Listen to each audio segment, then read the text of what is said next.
बीड जिल्ह्यामध्ये ढगफुटी झाल्यामुळे नदीकाठच्या गावांचा संपर्क तुटलेला आहे। गेवराई विधानसभा मतदारसंघाचे आमदार जे आहेत ते विजयसिंह पंडित पूरग्रस्त भागाची पाहणी करतात। रेस्क्यू ऑपरेशन्स मध्ये सुद्धा सामील झालेले आहेत।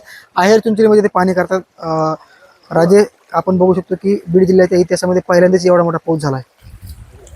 बीड जिल्ह्याच्या इतिहासामध्ये जुने लोक सांगतात की आम्ही कधी अशा पद्धतीचं हे भयानक अशी परिस्थिती पाहिलेली नाहीये।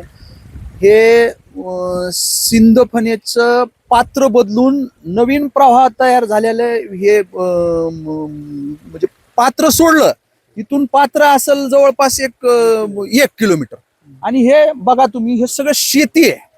त्याचं इतकी भयानक परिस्थिती आणि विदारक परिस्थिती आहे की नेमकं कळायला मार्ग नाही की काय म्हणजे कशा पद्धतीनं हे होतंय म्हणून। आणि अशा ह्याच्यात इकडं लोकांना कधीच असं अपेक्षित नव्हतं म्हणून लोक गाफील होते।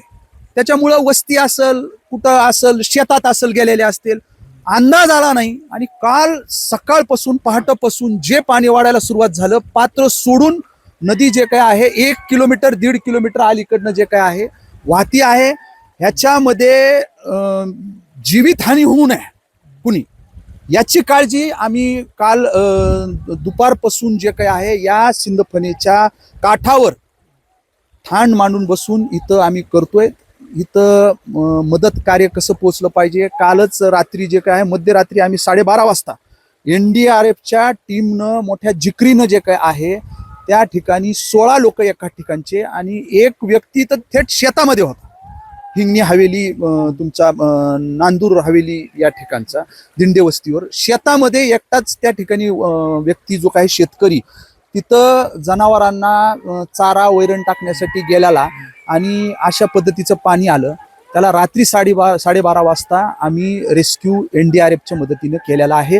निश्चितपणानं एवढंच आता आहे की आता पिकं तर सरसगट गेले, जमिनी खरडून गेल्या, जनावरं वाहून गेलेले आहेत, याच्यामध्ये घरांचं मोठं नुकसान झालंय। निश्चितपणानं हे मायबाप सरकार जे काय आहे त्यांना या परिस्थितीची जाणीव आपल्या राज्याचे अर्थमंत्री असू द्या किंवा तुमच्या आता बीड जिल्ह्याचे जे काही पालकमंत्री आहेत अजितदादा पवार साहेब यांच्या कानावर ही सगळी परिस्थिती टाकली आहे। ते 2 दिवसामध्ये जे काय आहे या ठिकाणी पाहणी करण्यासाठी येतील आणि जिल्ह्यामध्येच नाही तर मराठवाड्यामध्ये ओला दुष्काळ हा जाहीर सरकारच्या माध्यमातून केला जाईल। सरसकट मदत त्या ठिकाणी होईल।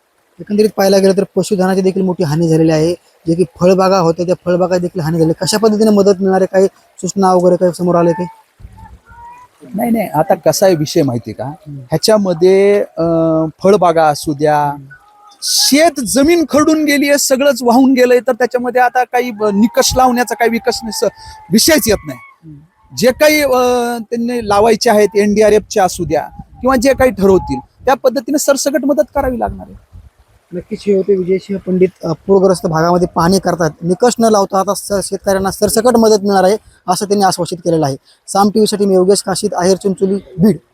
आता isakal.com आहे देशातील नंबर 1 ची मराठी न्यूज वेबसाईट। प्रत्येक अपडेटसाठी isakal.com ला नक्की भेट द्या।